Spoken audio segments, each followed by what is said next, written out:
안녕하세요. 앵커학원 원장 김거두입니다. 반갑습니다. 네. 일단 그 솔생고등학교 1학년 이번에 중간고사 끝났고요.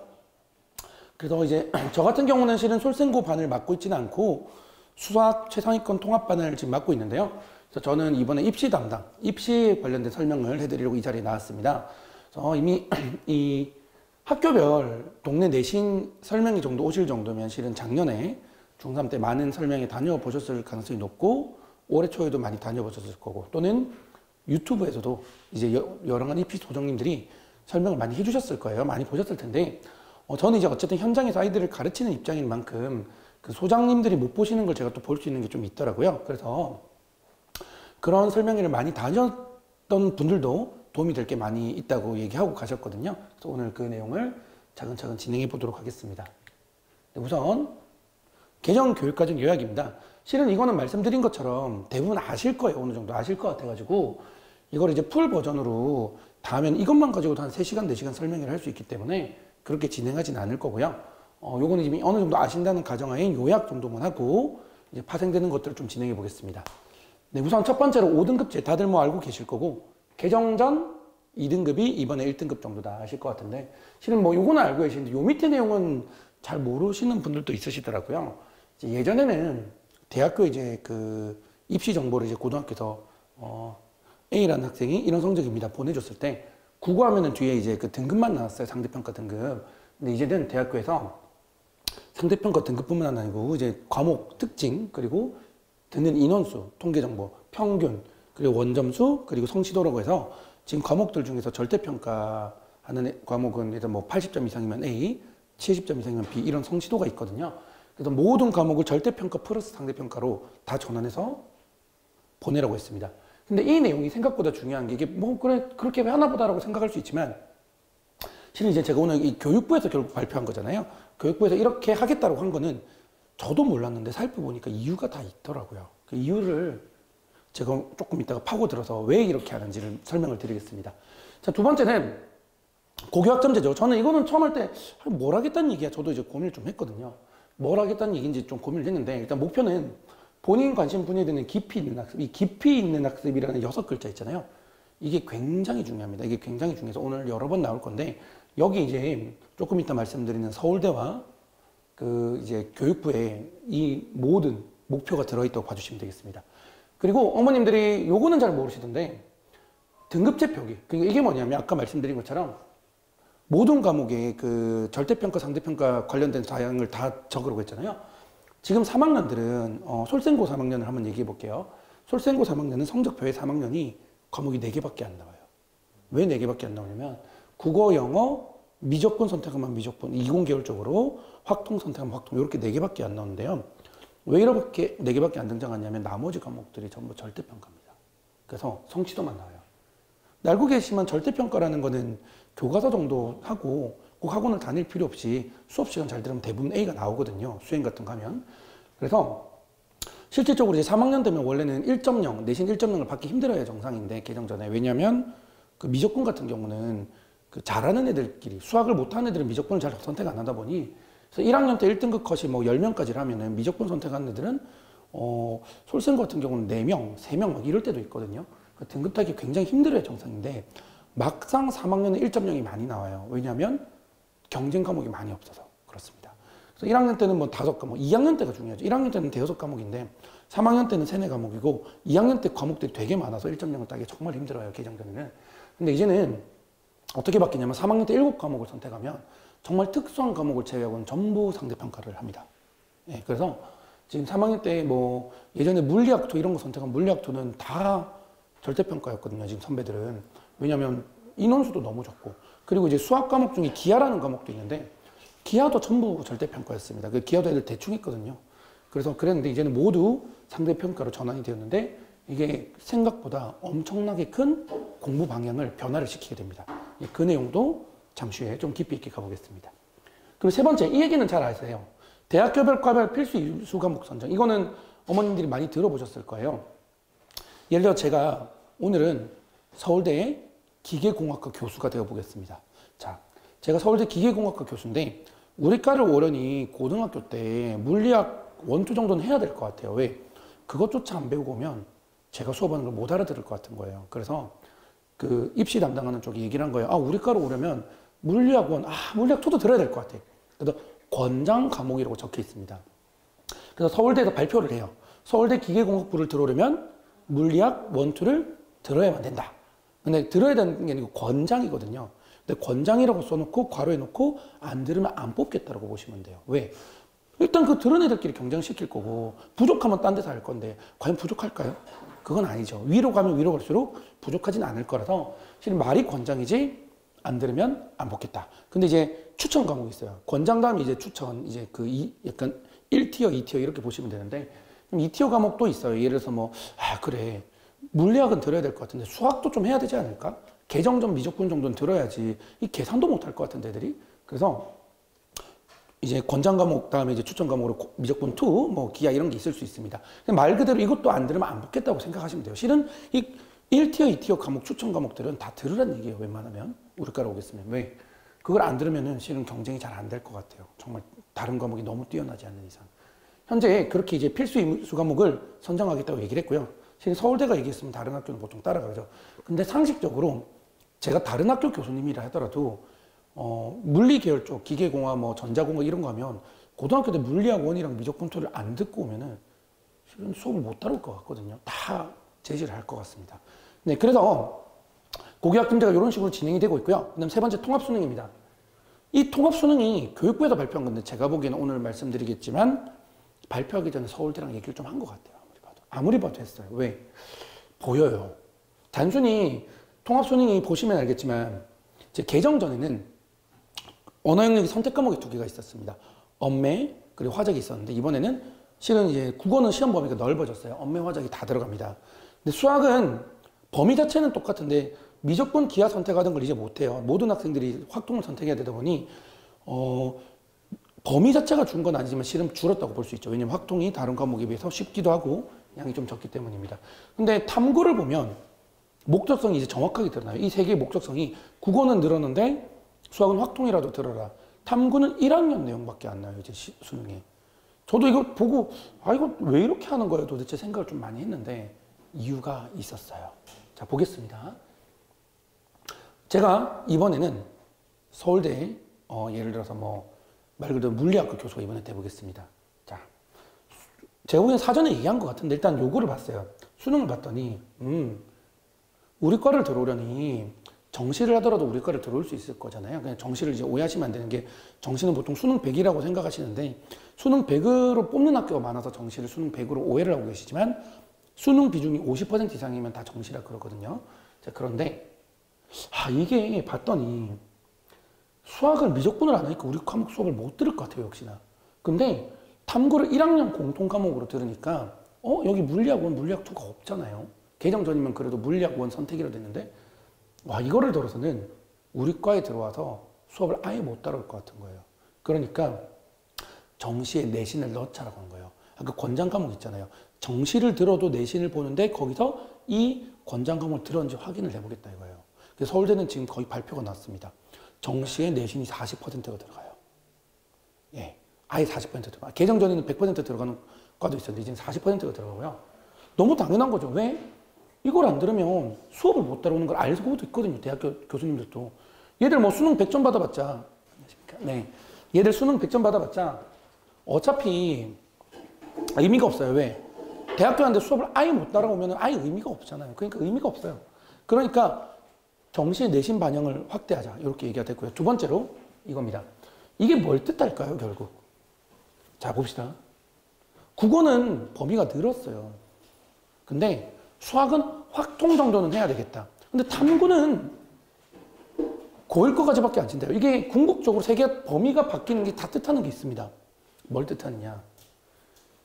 대한민국 고등학교 교육을 제대로 받고 4년제 대학 들어가서 공부를 하려면 이 정도는 기본 지식으로 알아야 된다 이거예요.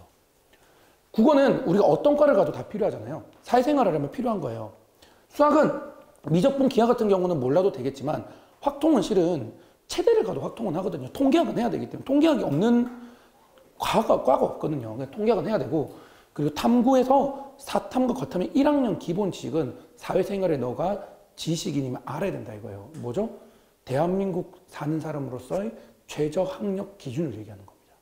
저기 수능 볼 때 대학교 입시할 때 최저라고 하잖아요. 이 정도는 알아야 우리 과에 최소한 합격할 수 있어. 그 최저가 실은 이제 아예 의미가 바뀌어서 대한민국 국민이면 이 정도는 알아야 된다라는 거예요.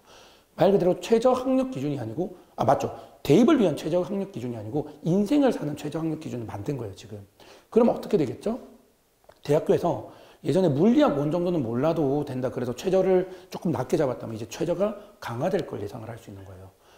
이 정도도 모르면 안 되니까 최저를 좀 더 세게 할 거야, 이 얘기예요. 그러니까 이게 의도가 다 있는 거예요. 자, 그럼 이 의도가 전체적으로 따지면 나중에 한 번 더 말씀드리겠지만 뭐냐면 내신 비중이 결국 늘게 되는 거예요. 말 그대로 이 수능은 약간의 학생들이 정말 이 정도는 기본으로 알아야 되지만 얘기를 하고 싶은 거예요. 그러면 궁극적으로 바라는 목표가 뭘까요?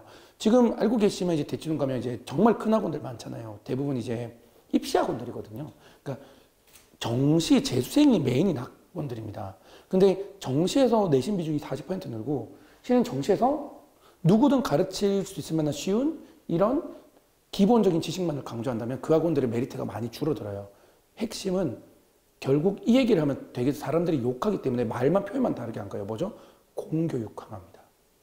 정부에서는 계속 공교육 강화를 시키려고 하는데 어떤 방법을 써도 안 되니까 수능을 아예 기본 지식까지 떨어뜨려 버린 다음에 대학교에서 너희가 주체적으로 입시 결과를 바꾸면 니들이 내신 넣을 수밖에 없을 거야. 왜?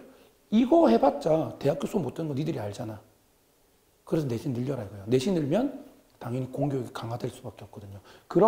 이런 깊이 있는 내용들이 다 있어요. 정부에서 어떤 정책을 시행하면 의도가 다 있어요. 물론 잘 될지 안 될지는 알 수 없지만 그 의도를 제가 오늘 깊이 있게 한번 파고 들어가 보겠습니다. 그래서 어쨌든 말씀드린 것처럼 예전에는 정시100, 논술100, 최저 없는 수능, 내신 100 이런 게 있었는데 지금 이제 극단적인 건 하나도 없어졌어요. 다 융합입니다. 다 융합돼서 논술도 내신 보고 최저 보고 종합전형도 수능 보고 다 봅니다. 이제 그냥 다 복합적으로 생각하시면 돼요. 그래서 뭔가 다 복합돼서 다 중요해진 것 같지만 실은 상대적으로 수능 비중이 많이 줄고 내신 비중이 많이 올랐다. 핵심을 보시면 되겠습니다. 네. 그래서 어쨌든 이런 개정 교육과정 지금 약간 늦게 오신 분도 있어서 요약하자면 제가 오늘 입시 담당을 하는데 그 앞에 개정 교육과정은 실질적으로 이제 그것만 가지고도 2-3시간 설명을 할 수 있지만 이미 동네에서 내신 정도를 설명해 오실 정도면 실은 어느 정도 아실 것 같아서 제가 요약을 좀 했었습니다. 자, 그걸 통해서 첫 시험을 했는데 이제 첫 시험은 제가 3월에 예상을 했어요, 이미. 저도 이제 친구들이 부산에 이제 그 고등학교 선생님들이 많은데 야, 나 5등급제 되는데 어떻게 될 것 같아? 물어보면 다 모른다 그래요. 왜? 제가 5등급제 해본 적이 있고 9등급제 왔다고 5등급제 오는 게 아니고 우리나라에서 단 한 명도 5등급제를 경험해 본 적이 없어요. 그래서 일단은 기현처럼 일단 내볼 거야. 내보고 생각할 거야 라고 생각을 한 거예요. 전부 다. 그런데 저는 평균적으로 난이도가 좀 내려갈 거라고 생각을 했거든요. 왜냐하면 말씀드렸지만 이제 대학 입시에 영향을 주는 게 상대평가 등급만 주지는 않거든요. 예를 들어서 솔생고 1학년 작년 선배들 얘기해 볼게요. 작년 선배 수학 1학년이 1등급 컷이 60점대였거든요. 엄청 어려웠어요. 엄청 어려웠는데 그 80점 전교 2등이 81점인가 82점이고요. 제가 가르쳤던 애가 전교 1등이었는데 걔가 96점. 걔 압도적으로 잘해요. 걔는 지금 솔생고가 문제가 아니고 제가 가르친 모든 애들 중에 수학 2학년 중에 제일 잘해요. 1학년 때 모의고사를 한 개 틀렸어요. 다 합쳐서. 정말 잘하거든요. 그럼 그런 애들 빼고 실은 전교 3등이 60몇 점인 거예요. 그러면 얘는 1등급으로 기록이 되잖아요. 개정 전에는. 근데 이제 개정 후에는 1등급으로 기록은 되는데 성취도가 A가 안 나올 수도 있어요. 69점이면. 네, 그러니까 너무 어렵게 나오면 지금 불리할 수도 있겠다는 생각이 드는 거예요, 학교생들. 그래서 좀 내려갈 거라 생각했는데 실제 이거는 이루어지진 않았어요. 왜 이루어지지 않았냐면 이것도 잘 모르겠다 이거예요, 쌤들이. 그래서 일단은 이렇게 되겠다 이거예요. 그래서 학교들이 내신이 매년 조금씩 어려워지는 추세거든요. 그래서 조금씩 어려워졌어요, 그냥. 수학 같은 경우는.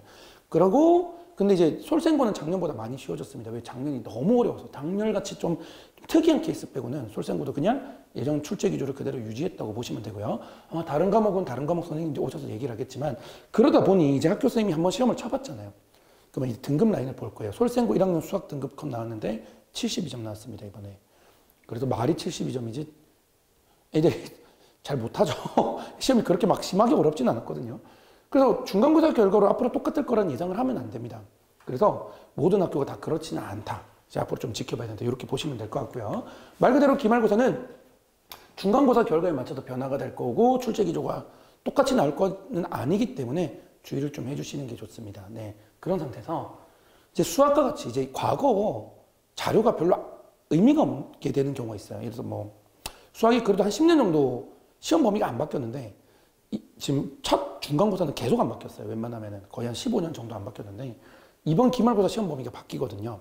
개정 전에는 원의 방정식, 직선의 방정식 이런 게 나왔는데 도형이 나왔는데 2학기로 다 가고요. 경우의 수, 애들이 싫어하는 경우의 수랑 이제 그게 내려왔고 그 다음에 행렬이 부활을 했어요.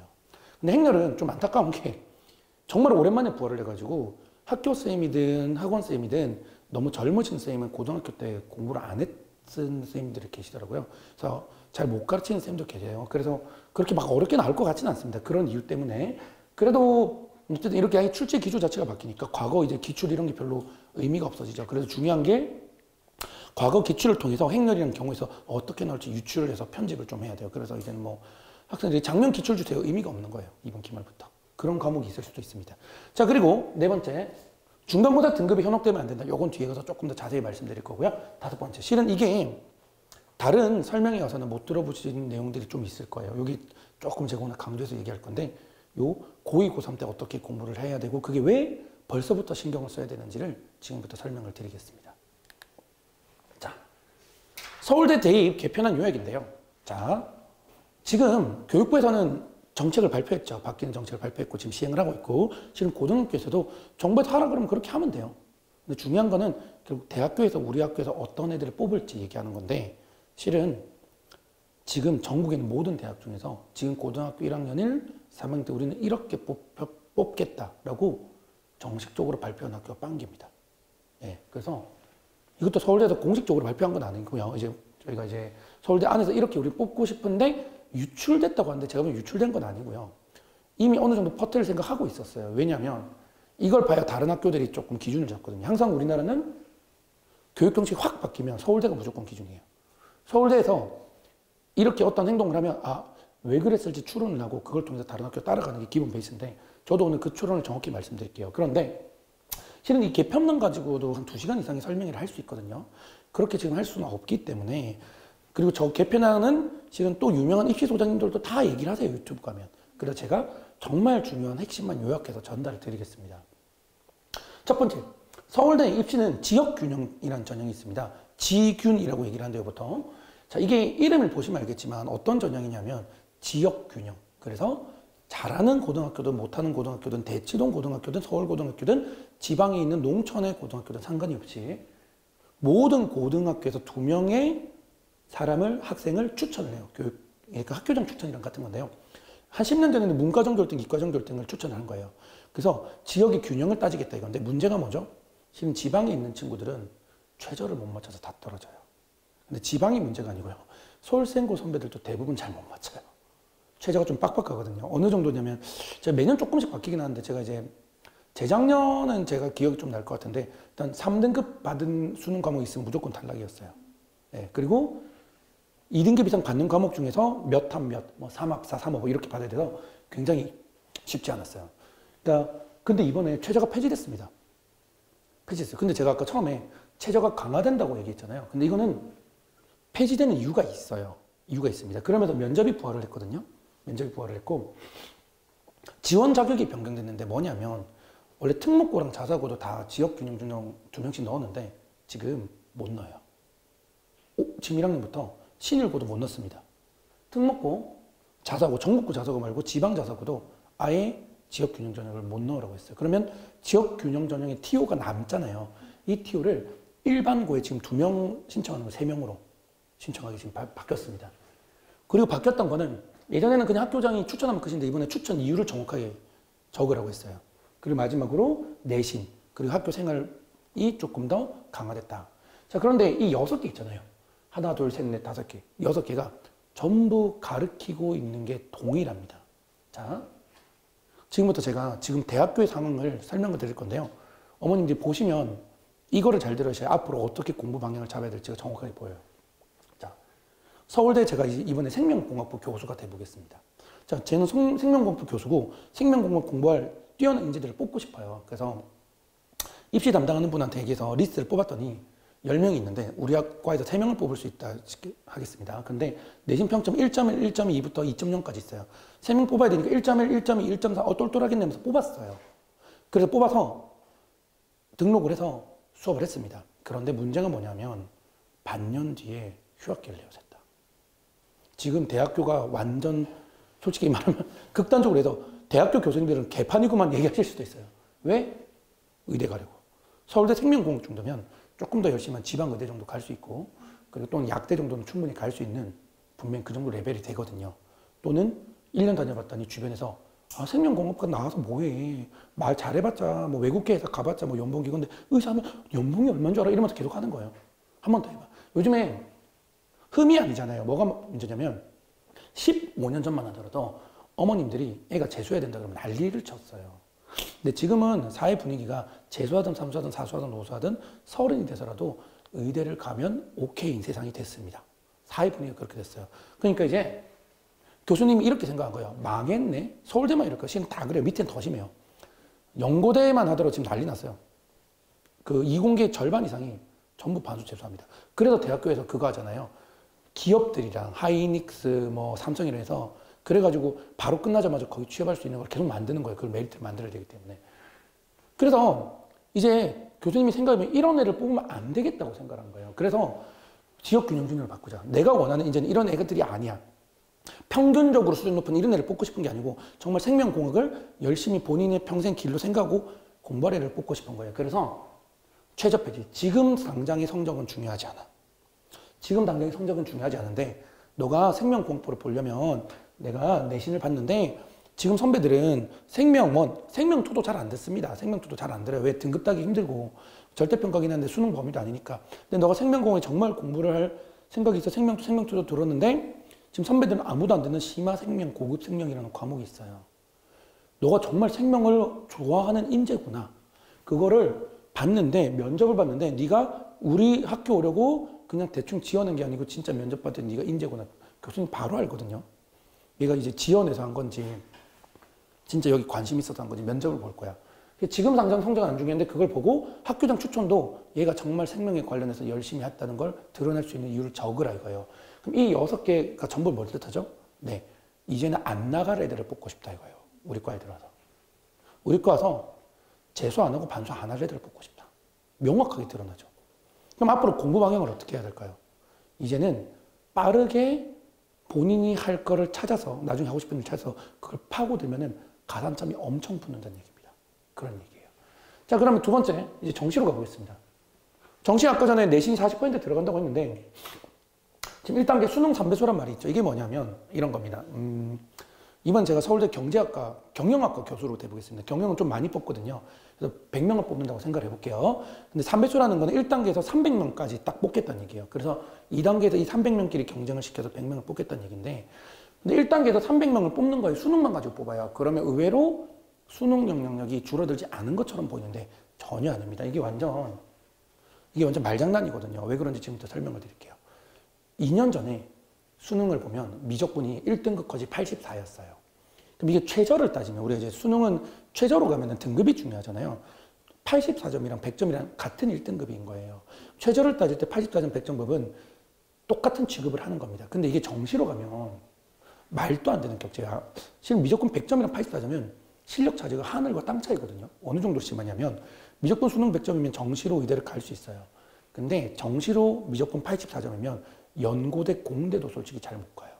엄청 심해요. 하늘과 땅 차이입니다. 하늘과 땅 차이인데 실은 이거 이제 최저로 하면 실은 현역들한테 되게 이득인 거예요. 그래서 현역들이 내신이 좋은 이유가 그건데 왜 최저라고 붙였냐면 84점 정도는 받아야지 우리 학교에서 수업 들을 수 있게 되겠다. 그 정도 얘기인 거예요. 아까 말씀드린 거죠. 그런데 1단계에서 100분위로 안 보고 등급으로 보기로 한 거예요. 3배수를 뽑는데.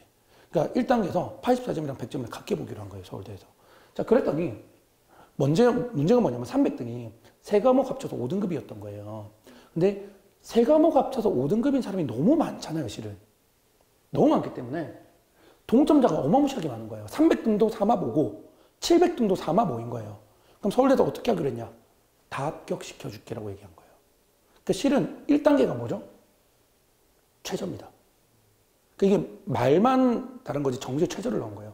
이 정도는 돼야 너희가 우리 학교 와서 수업은 듣겠지. 안 그러면 수업 자체를 못 들어라는 얘기예요. 그래서 이게 그냥 최저가 정시에 들어온 거예요. 그냥 1단계는 안 중요한 거예요. 그러니까 실은 2단계에서 내신 40% 들어온 게 엄청나게 중요해진 겁니다. 다른 학교도 비슷하게 따라가겠죠. 자, 그런데 이 40%가 어느 정도로 공부에 영향을 주냐면 좀 생각보다 큰 변화거든요.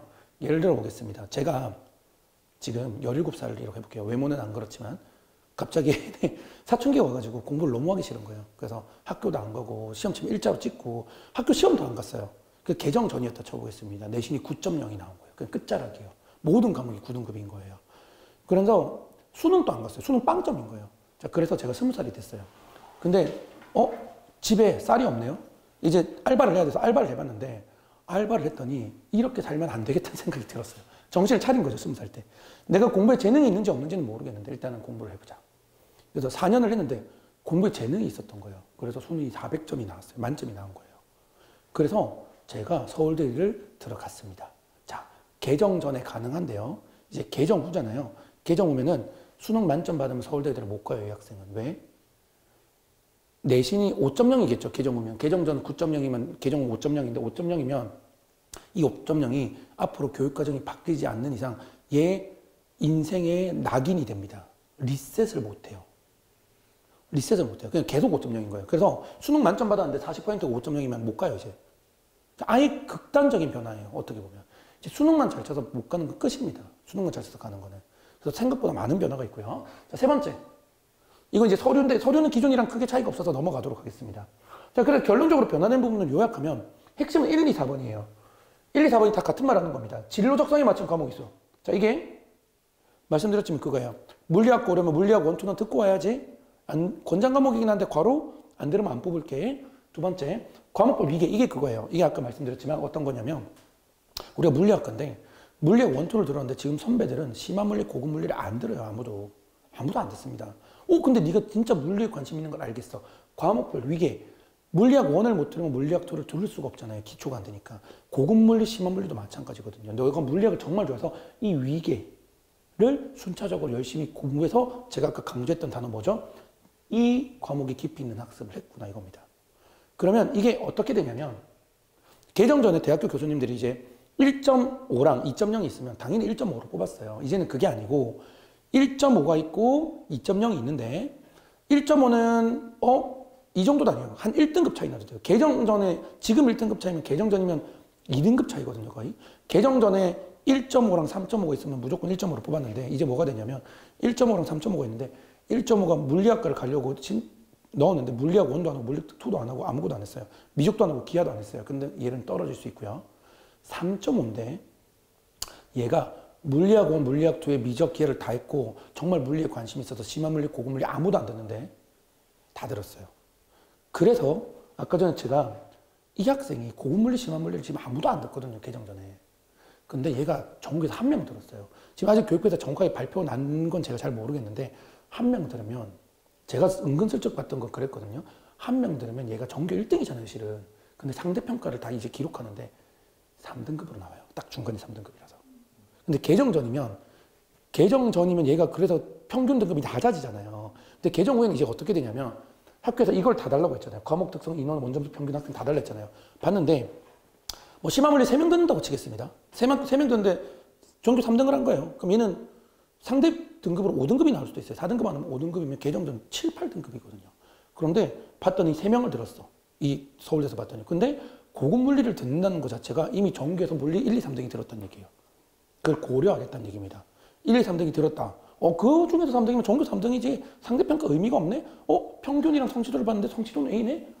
너 그러면 내가 정성평가를 해서 상대평가 등급이 3등급, 5등급 이래도 AA 주겠다고 얘기한 거예요. 그래서 이걸 다 달라고 한 겁니다. 달라고 한 이유가 있죠, 이제. 개정 전에도 실은 심화물리, 고급물리 있어요. 아무도 안 들어서 그렇지.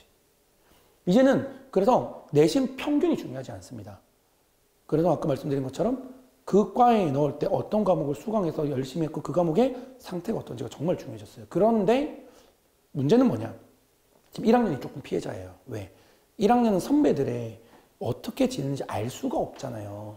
그러니까 예를 들어서 이런 거죠. 지금 1학년 애들이 3학년에 가서 입시를 했는데 진짜 내신이 1.5인 선배보다 3.5인 선배들이 서울대를 많이 합격했어요. 그래서 봤더니 진짜 그 과목을 와, 서울대도 이거 진짜 제대로 하는구나 생각이 들면 그 밑에 애들은 이제 그렇게 해도 되는데 지금 1학년 솔직히 걱정되잖아요. 그렇죠. 3명 듣는 과목 들어가서 3등 하면 내신이 5인데 말은 그랬지만 어떻게 됐죠? 어떻게 알아? 실은 걱정이 돼서 지금 1학년 좀 피해자입니다. 그런 부분에 대해서. 아직까지 1학년은 그래서 제 생각에 약간 정형화되게 과목을 들을 것 같고요. 아직까지는. 그러니까 학교에서 추천하는 과목. 인원수가 많은 과목을 들을 것 같은데 이제 밑에 학년들의 피해는 뭐다? 얘들이 가는 걸 보면 얘들 중에서 진짜 내신 평점이 안 중요하다는 게 결과가 나오면 밑에 학년부터 그걸 파고들 거예요. 그러면 지금 위에 선배들이 재수하면 경쟁에서 많이 불리해집니다. 지금 1학년들이. 그런 게 좀 단점으로 볼 수 있습니다. 근데 제가 보기에는 내신 평점 이제 신경 크게 안 쓸 것 같아요. 대학에서. 정말 과목을 많이 볼 것 같습니다. 네. 그래서 요것도 어머님들이 아마 설명을 못 들으셨을 것 같은데 제가 오늘 가장 해드리고 싶은 얘기가 이제 고2, 고3 때 어떻게 공부를 해야 되는지인데 이제 아마 지금 시험이 한 번 끝났잖아요. 3번 더 지나면 1학년이 끝나요. 어머님들 설명회 다니시면 그 얘기 많이 들으셨을 거예요. 5등급제 가니까 1.0이 엄청 늘 것이다. 지금 저도 엄청 늘 것 같다고 얘기를 말씀드릴 수는 있습니다. 근데 함정이 있어요. 그래서 이렇게 해보겠습니다. A라는 친구가 고등학교 때, 중학교 때 항상 전교 1등이었어요. 그래서 의대를 노리고 고등학교를 왔는데 이 친구가 첫 시험도 1.0, 그 다음 시험도 1.0, 세 번째 시험도 1.0, 근데 네 번째 시험, 1학년 마지막 기말고사에서 영어 치는 배탈이 나버린 거예요. 그래가지고 정말 너무 심하게 나가지고 이 등급이 떨어졌어요. 그럼 얘가 이제 5과목 정도니까 한 과목이 2.0이면 1.2 정도가 나온 거예요. 망했다. 솔생고인데 앞에 1.0이 10명 있는 거예요. 인원수가 늘었으니까. 전교 11등으로, 솔생고대 전교 11등이면 의대 간다. 솔직히 말이 안 되잖아요. 현실적으로. 이 근처에 11등이 의대 가는 학교 본 적이 없거든요. 그럼 의대는 포기해야 되는 것일까요? 아닙니다. 자, 아니라는 이유를 지금부터 설명을 드릴게요. 두 번째, B라는 학생이 있어요. B라는 학생은 꿈이 없었어요. 공부도 잠깐 그럭저럭 한 것 같아요. 근데 고등학교 와서도 뭐 열심히 하지는 않은 것 같은데 1.0이 나왔네요. 이제는 가능하거든요. 1.0이 따기 좀 쉬워졌기 때문에 전교 한 20등까지도 1.0 나오잖아요. 200명인 학교에서는 20등까지 나오기 때문에 뭐 영어 같은 경우 인원이 많아서 31등까지 1등급이더라고요. 그래서 갑자기 욕심이 생기는 거예요. 어머니가 이제 1.0 우리 학년을 끝냈는데 의대를 갑자기 노려보면 안 될까요? 의견이 나온 거예요. 자, 이거 말씀드릴게요. 1.2 받은 애는 의대를 갈 수 있고요. 1.0 받은 애는 의대를 못 갈 가능성이 높습니다. 자, 이유를 지금부터 설명을 해드릴게요. 1학년 때 과목이 5개에서 6개예요. 근데 고교학점제의 핵심이 깊이 있는 학습에서 과목을 쫙 펼쳐지는 거거든요. 그럼 3학년 되면은 과목이 못해도 한 20, 30개는 될 겁니다. 그럼 25개만 있다고 생각해 봅시다. 그럼 원래 5과목 듣는 애들이 25개로 분산이 되면 1학년 때 1등급 수가 20명이었으면 5분의 1로 하면은 3학년 과목의 1등급 수가 4명으로 주는 거예요. 평균적으로. 그러니까 어떤 현상이 생기냐면 1학년 때 등급이 하나도 안 중요합니다. 예를 들어 본인이 이공계 가려면 결국 3학년 때 미적을 들어야 되는데 1학년 때 만약 수학이 20등이라서 1등급이에요. 그럼 그 등수 그대로 오잖아요. 3학년 때 미적분을 들었어요. 근데 1등급 수가 4명인 거예요. 그럼 3등급이 나오는 거예요. 의미가 없죠. 그래서. 그러니까 무슨 얘기냐면 등수를 봐야 된다는 얘기입니다. 등급은 아무런 중요하지 않아요. 말씀드렸지만 이 A라는 친구가 모든 과목이 전교 3등 안에 들었어요. 전교 3등 안에 계속 들다가 마지막에 영어가 배탈나서 우연찮게 2등급을 받았더라도 얘는 실력 자체는 전교 3등 안에 모든 과목이 다 드는 거잖아요. 그러면 나중에 고2, 고3에 인원수 적은 과목을 들어가도 전교 1등급이 나올 수 있겠죠. 1.0을 3학년까지 유지를 할 수 있는 거예요. 근데 이 B라는 친구는 전교 15등의 모든 과목이 있었어요. 그럼 3학년 오면 1등급이 될 수가 없어요. 그러니까 이게 1학년의 등급의 함정에 빠지시면 절대 안 됩니다. 그래서 1학년 때 등급은 1.0이냐 아니냐가 중요한 게 아니고 각 과목의 등수를 보고 본인이 가고 싶어하는 분야가 있을 거잖아요. 예를 들어 생명 쪽 간다. 예를 들어 수학과를 간다. 극단적으로. 수학과 가려면 수학 등수가 핵심인 거예요. 그럼 수학 등수가 1등급인데 15등이다. 그러면 수학과를 못 가는 거예요. 상위권. 그걸 5등급까지 줄여야 됩니다. 그러니까 유지하는 게 중요한 게 아니고 등수를 올려야 되는 게 되게 중요해지는 겁니다. 그래서 이런 게 되게 중요한데 근데 그럼 고1은 제가 말씀드린 것처럼 등수의 핵심을 돌아오고 지금 말씀드렸잖아요. 등급 보실 필요가 없어요. 진짜 아예 없어요. 제 생각에는. 당연히 1.0이면 좋겠다. 근데 핵심은 결국 고3 내신에서 모든 게 판가름 될 거예요. 왜? 어머님도 아시지만 3등급, 2등급, 1등급으로 줄어든 저 성적 늘어나는 애가 대학교에서 1등급, 2등급, 3등급으로 늘어나는 그 등급이 떨어져서 성적 내려가는 애보다 당연히 더 뽑거든요. 대학교에서 무조건 성적 오른 애를 좋아합니다. 반드시 성적 오른 애를 좋아하는데 문제는 그 메리트가 더 커진 거예요. 왜? 1학년은 1.0이 되게 쉽습니다. 한 5배 이상 늘어날 거예요. 예전보다. 3학년이 1.0이 받기가 너무 힘들어졌어요.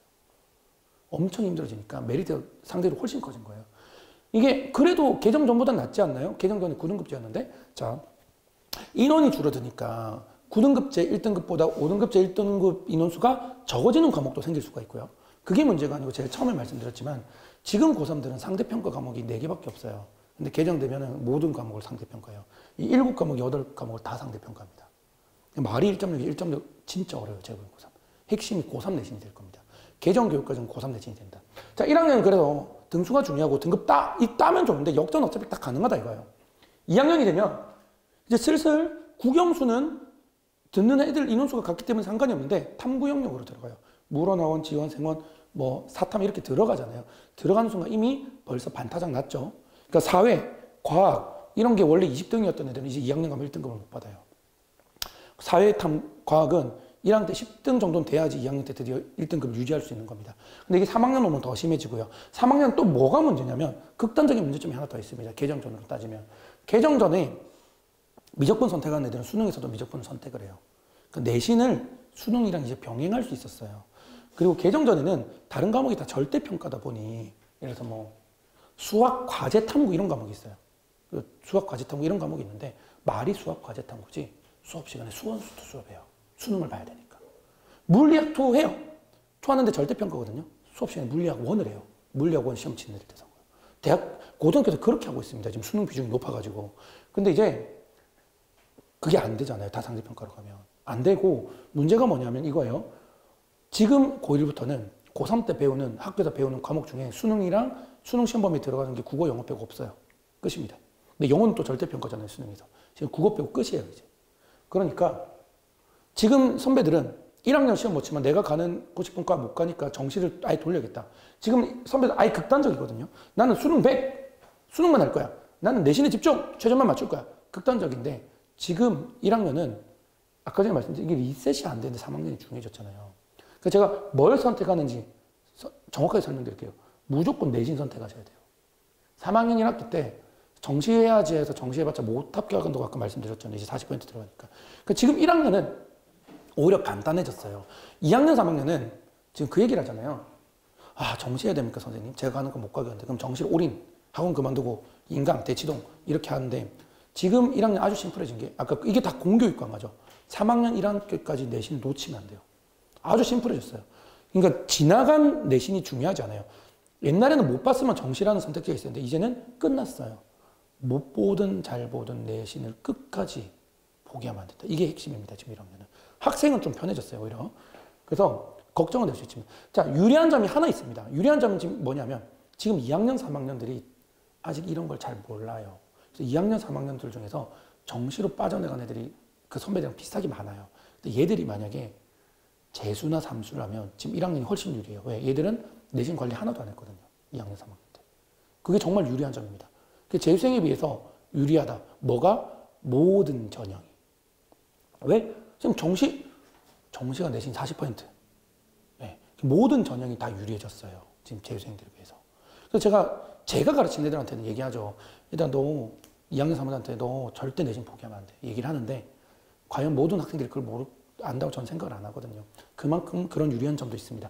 이런 내용은 어머님들 아마 처음 들어보셨을 거예요. 이게 소장님들도 몰라요. 저는 현역에 있기 때문에 애들이 3학년 때 어떤 과정을 거칠지를 예상을 할 수 있거든요.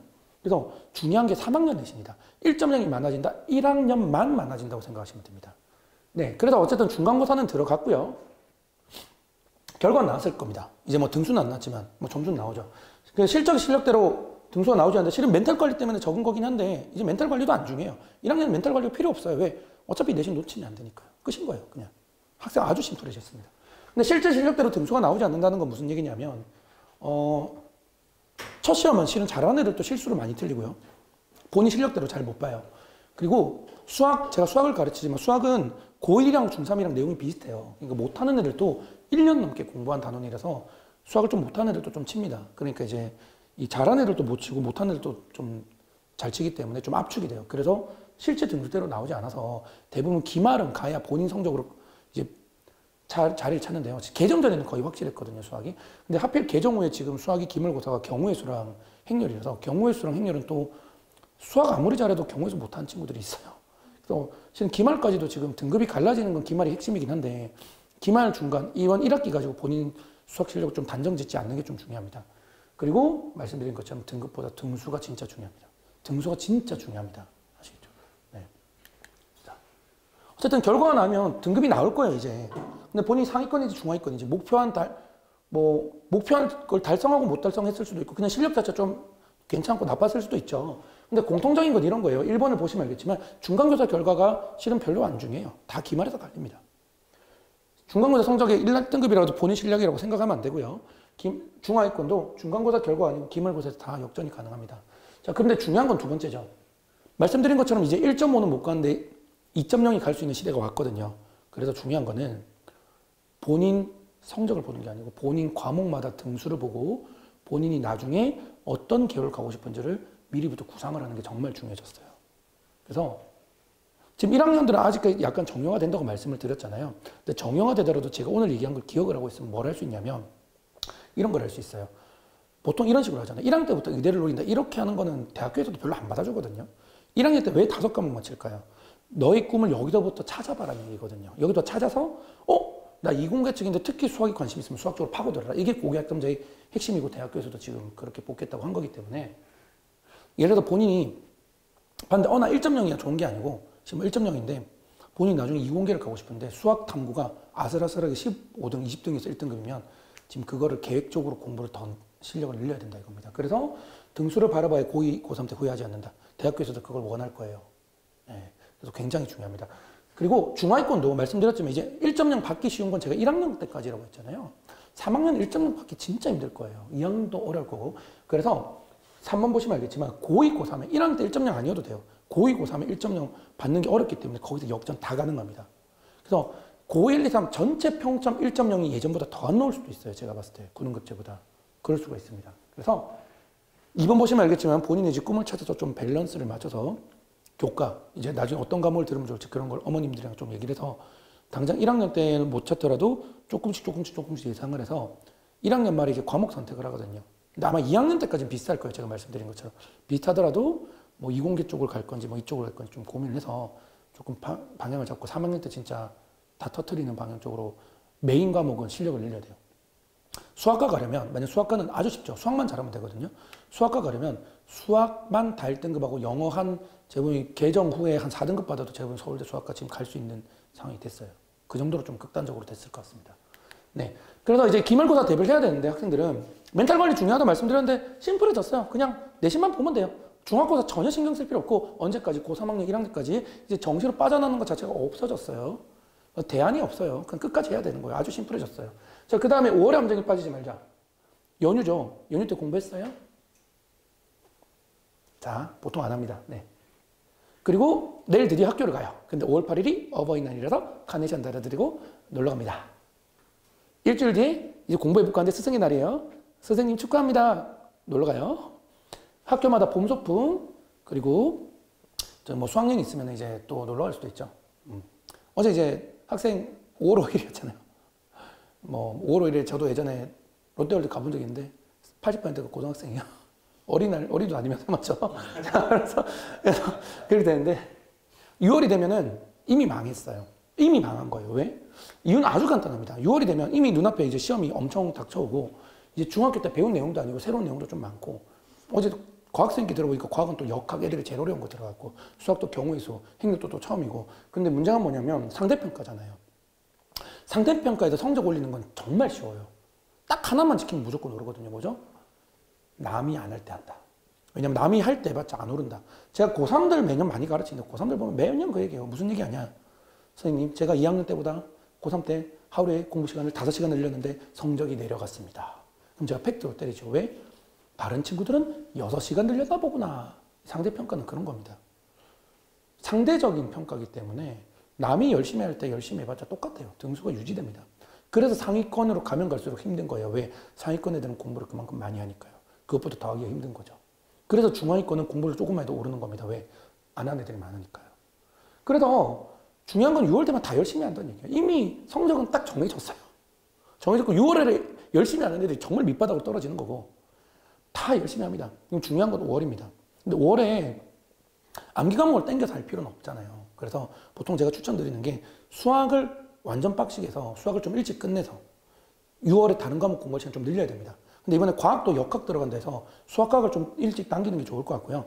추가적으로 말씀드리자면 이런 게 이제 가능해졌어요.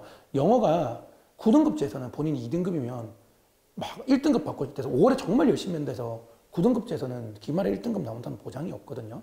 왜냐? 전교 1등급이 10명까지면 실은 5명은 고정이에요. 웬만한 과목은. 정말 잘하는 애들이 있어요, 과목마다. 그래서 실질적으로는 5자리를 가지고 경쟁하는 거다 보니까 아무리 열심히 해도 한계가 있는데 이제 개정후가 되면은 20명이 1등급이면 5자리 빼도 15자리가 돼요. 실은 전교 20등까지는 기초만 있으면 노력으로 다 할 수 있습니다. 지금 고등학교 때는. 기초만 있으면. 그래서 올해 본인이 중간고사 쳤는데 영어만 2등급이었어요. 그러면 영어만 좀 집중적으로 파고들어서 1등급 올리는 계획이 가능해졌습니다. 지금은. 네, 그런 상태고요. 그리고 3번 아까 말씀드렸지만 이제 슬슬 본인의 꿈을 찾아가야 돼요. 제가 10명 가르치면 10명 중에 나중에 뭐 하고 싶냐 하면 대답하는 애가 한 명도 없어요. 돈 많이 벌고 싶다 그냥. 그럼 돈 많이 벌고 싶은데 본인이 하기 싫은 거 제외하고 그나마 할 만한 걸 그걸 좁혀놔야 된다 이거예요. 본인이 그래도 그렇잖아요. 돈 많이 벌면은 정말 하기 싫은 일, 다들 어른 되면 돈을 아무리 벌어도 본인 하기 싫어해요. 하고 싶은 일 중에 돈 많이 버는 거 추적해서 미리 계획을 좀 세우면 되잖아요. 그렇게 하면 되고 말씀드렸지만 실력 향상, 등수에 초점을 맞춰라 라고 말씀드렸습니다. 네. 그래서 입시에 관련된 얘기는 지금까지 충분히 어머님께 많이 전달드렸는데 저도 말씀드렸지만 저는 입시 전문가는 아닙니다. 근데 뭐 학생들 생기부, 예전에 자소했던 자소서 이런 거 솔직히 좀 많이 봐줬어요. 그래서 고3을 매년 많기 때문에 어느 정도 했는데 이번 바뀐 교육과정을 이렇게 설명을 하기 위해서 많이 돌아다니고 유튜브도 많이 보고 했는데 저희 학원의 이번 교육과정이 너무 들어맞더라고요. 그래서 얼굴에 마지막으로 금칠 한 번만 하고 과목별 선생님들 거 넘기도록 하겠습니다. 자, 왜 제가 금칠이 되냐면 실은 저희 학원이 제가 태어나서 다녔던 학원, 알아봤던 학원 중에서 유일해요. 뭐가 유일하냐면 내신 담당하는 학원 중에서 그러니까 이제 뭐 시대 이제 이런 데는 다 정시 중심이기 때문에 고3 재수생이 많은 건데 내신 담당하는 학원 중에서 고2, 고3이 1학년부터 많은 학원이 저희 학원이 제가 태어나서 본 학원 중에 처음입니다. 실제 유명한 대형 학원이나 이 근처에 있는 중소형, 뭐 대형, 중대형 다 살펴보시면 전화를 하시든 홈페이지를 살펴보시든 가보면 1학년 클래스가 30개면 3학년 클래스가 10개도 안 돼요. 대형 학원이면. 그리고 그 중에 대부분이 정시 대비입니다. 대부분이 정시 대비거든요. 3학년 내신하는 데가 없어요. 근데 제가 오늘 말씀드렸잖아요. 3학년 내신이 핵심이 될 겁니다. 지금 1학년 입시에. 이유는 뭐 당연히 이해되시죠? 전부 다 상대평가를 하고 1.0이 1학년 때 바뀌시는데 3학년이 바뀌면 당연히 3학년 내신이 핵심이 되고 내신 비중이 늘었기 때문입니다. 모든 게 그걸 가르치고 있거든요. 그러니까 3학년 내신을 꾸준히 3학년 내신을 왜 안 하냐면 힘들어서 그래요. 학원도 안 좋고 학생도 안 좋거든요. 왜? 3학년 잘 안 늘죠. 준비도 힘들죠. 과목이 어려우니까. 그리고 경쟁자가 뭐냐면 3학년들은 다 인강을 들어요. 그러니까 경쟁자가 동네 학원에서 옆에 학원 쌤이랑 경쟁하는 게 아니고 유명한 인강 쌤이랑 실력 비교가 되는 겁니다.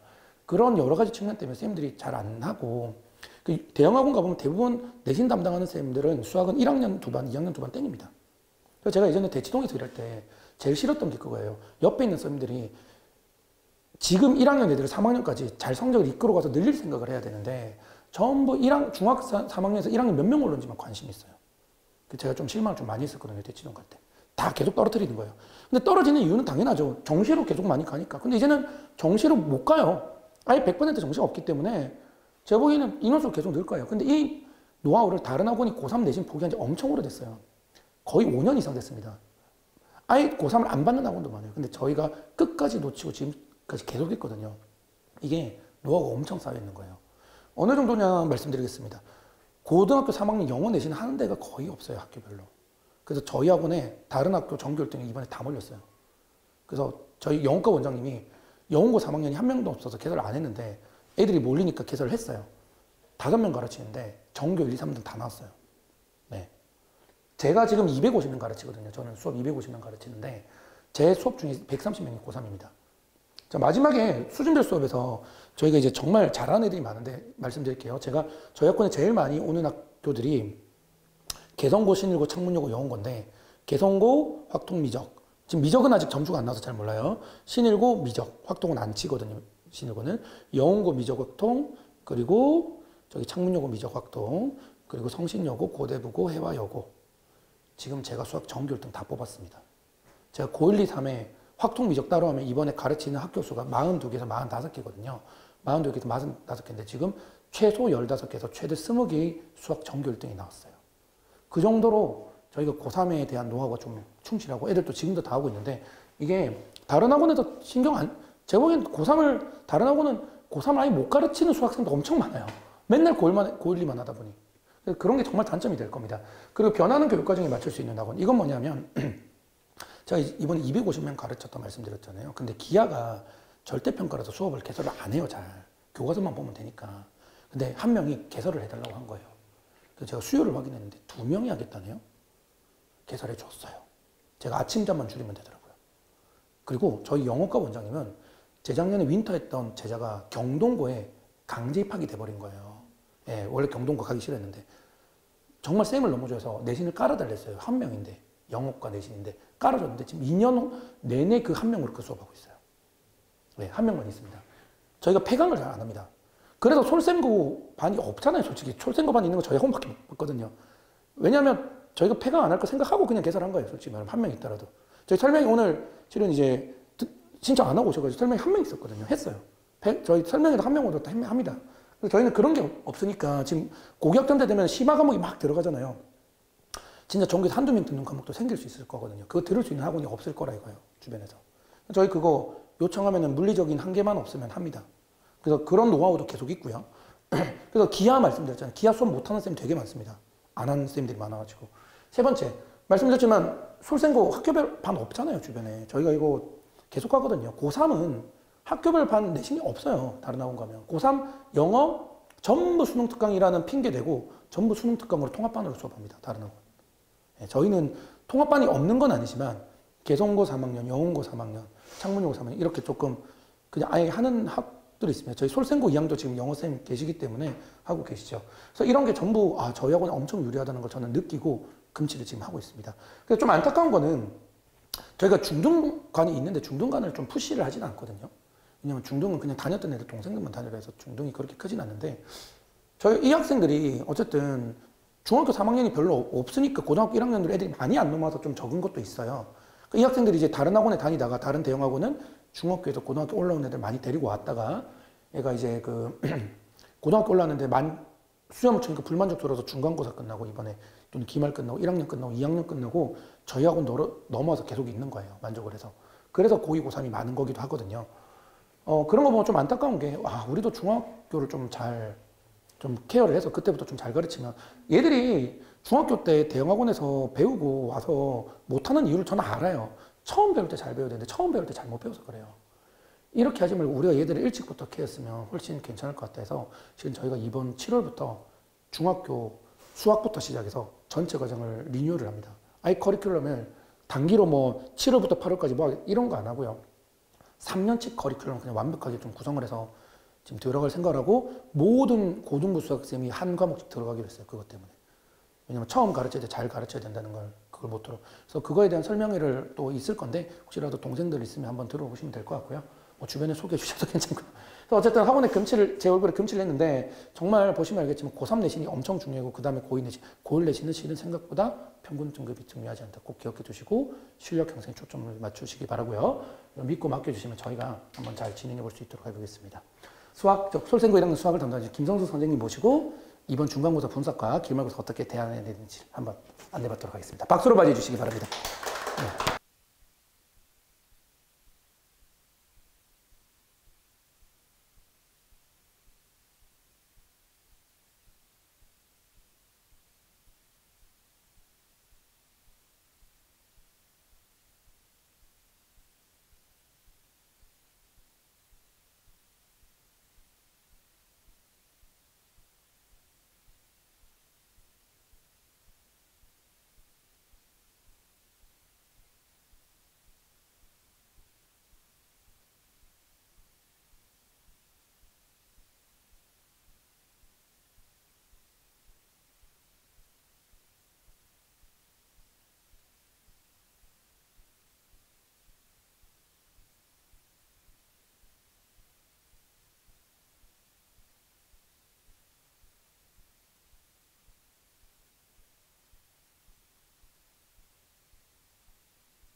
눌렸었나 봐요, 뮤트가. 예.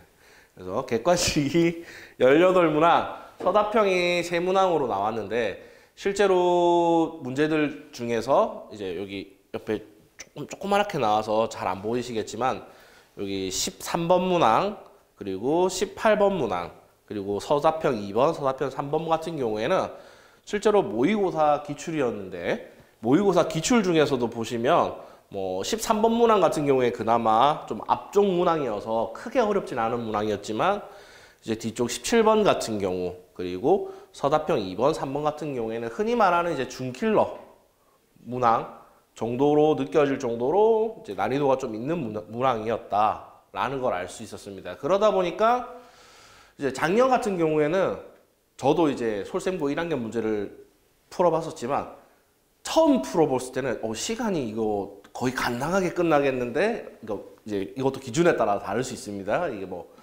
정석적으로 아이들한테 설명을 하기 위해서 풀이를 만들면서 푸는 풀이와 이제 빠르게 채점하는 풀이가 있다 보니까 아이들에게 이제 나눠주기 위해서 정석적으로 이제 푼 풀이에서는 1시간 가까이가 걸리더라고요. 작년 같은 경우에는. 이제 올해 같은 경우에도 학생들의 시험지를 받아서 풀어봤는데 작년만큼 걸리진 않았으나 이제 한 17번, 18번쯤 되면 이제 선생님들 같은 경우에서는 유형들이 너무 잘 보이니까 수월하게 갈 수 있었는데 학생들 같은 경우에서는 좀 어려울 수가 있었다. 그리고 중간중간에 뭐 난이도가 높진 않지만 충분히 학생들을 혼란스럽게 만들 수 있는 문제들이 조금씩 이제 함정 문제라고 표현하는 문제들이 조금씩 들어가 있다 보니까 대부분의 학생들이 말하기로는 이번 시험에 시간이 너무 많이 부족했다 라는 말이 많았습니다. 물론 최상위권이라든지 뭐 이런 경우 다를 수 있겠지만 일반적으로 이제 앞에 계시는 어머님도 그렇고 이제 동인이 같은 경우도 그렇고 뭐 지금 제 수업을 듣는 친구들 같은 경우들의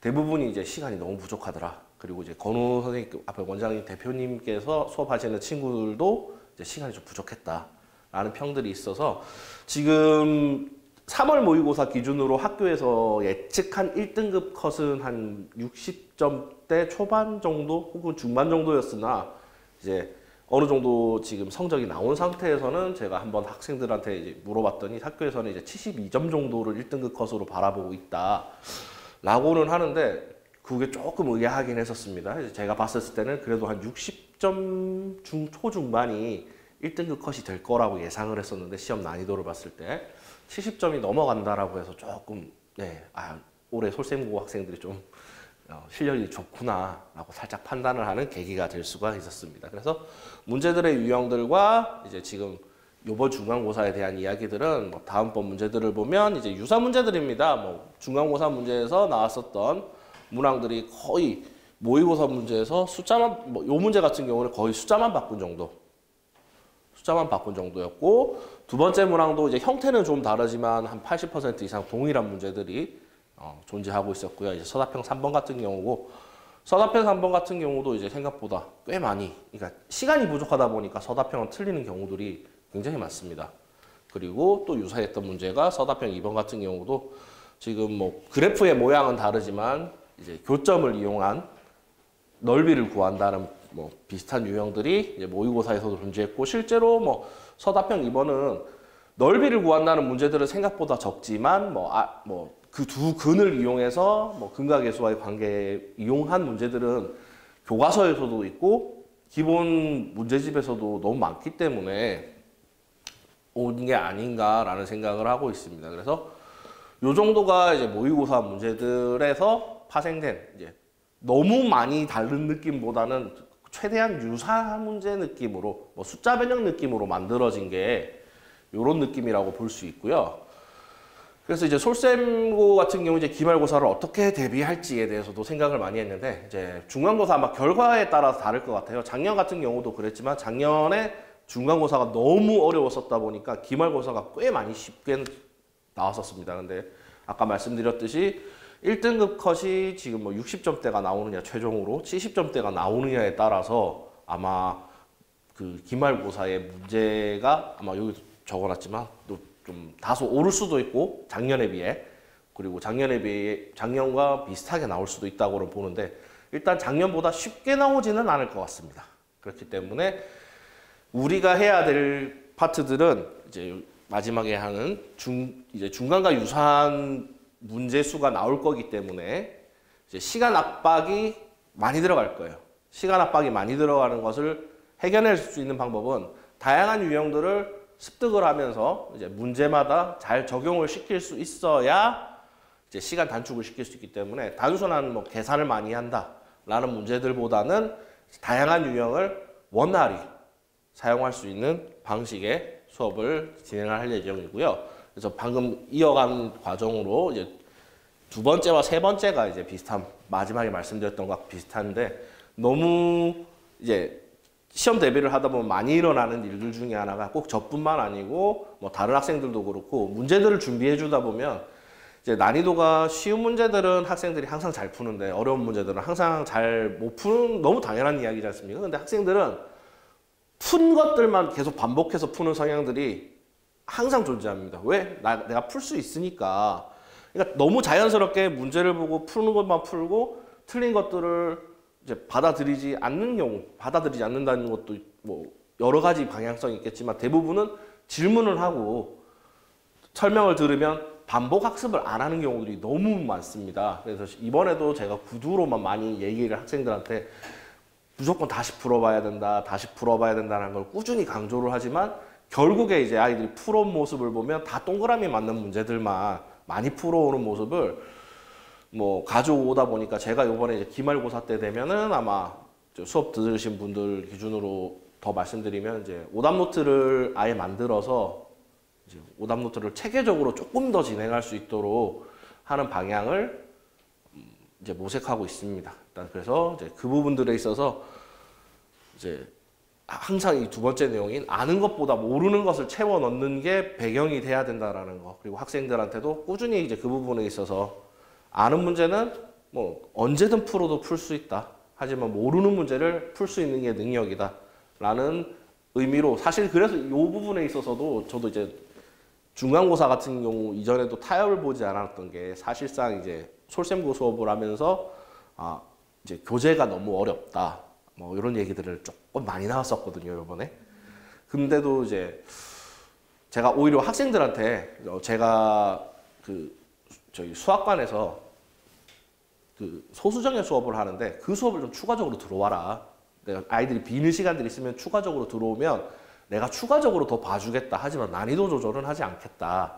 라고 진행을 계속 하기는 했었거든요. 그래서 몇몇 학생들은 거의 매번 오기도 하고 어떤 학생들은 이제 일주일에 한 번 정도 오고 어떤 학생들은 이제 뭐 본인은 필요 없다 생각하고 안 오는 경우들도 있었는데 그거는 제가 모든 학생들한테 다 똑같이 이야기를 합니다. 너네들은 수업이 어떻게 이루어지는지를 보고 그 시간대에 맞는 것, 안 맞는 걸 하면서 이제 조금 더 추가적인 수업을 할 수 있게 진행을 하는 게 기본적인 수업의 베이스다 보니까 기말고사 대비는 이제 그런 걸 바탕으로 오답 노트랑 뭐 이런 부분들에 대해서 조금 더 비중 있게 진행을 할 예정입니다. 그래서 뭐 요게 아마 이제 대부분의 학생들이 가지고 있는 생각들 중에 하나가 시험을 한번 못 치게 되면 다음 시험에 대한 부담감이 되게 커집니다.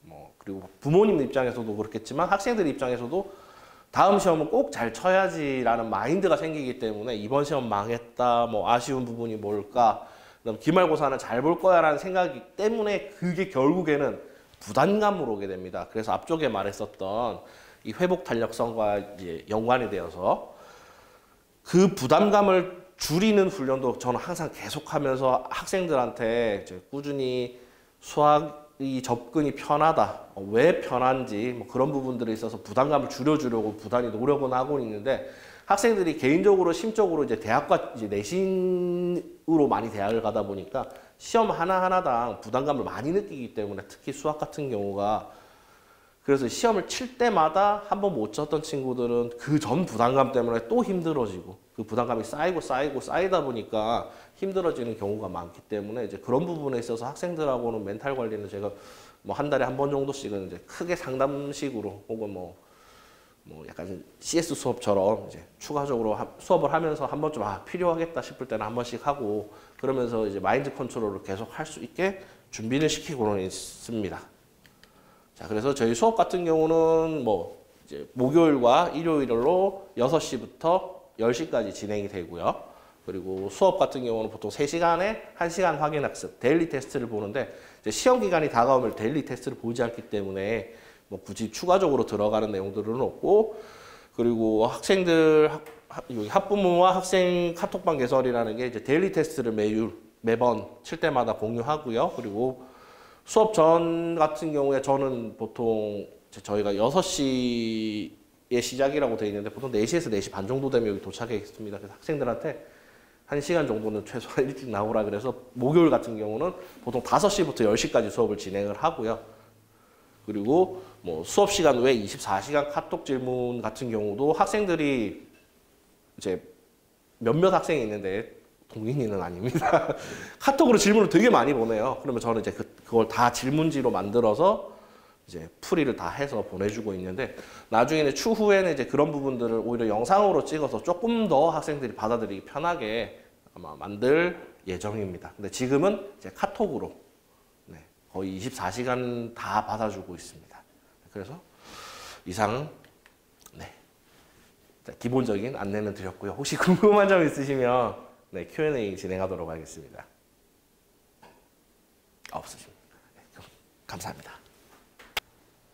예, 안녕하세요. 예, 안녕하세요. 예, 어머니 안녕하세요. 네, 저 영어 요번에 출제한 거 봤는데 제가 요번에 영어를 보고 나서 많은 생각을 했습니다. 솔선거가 좀 변하기 시작했구나.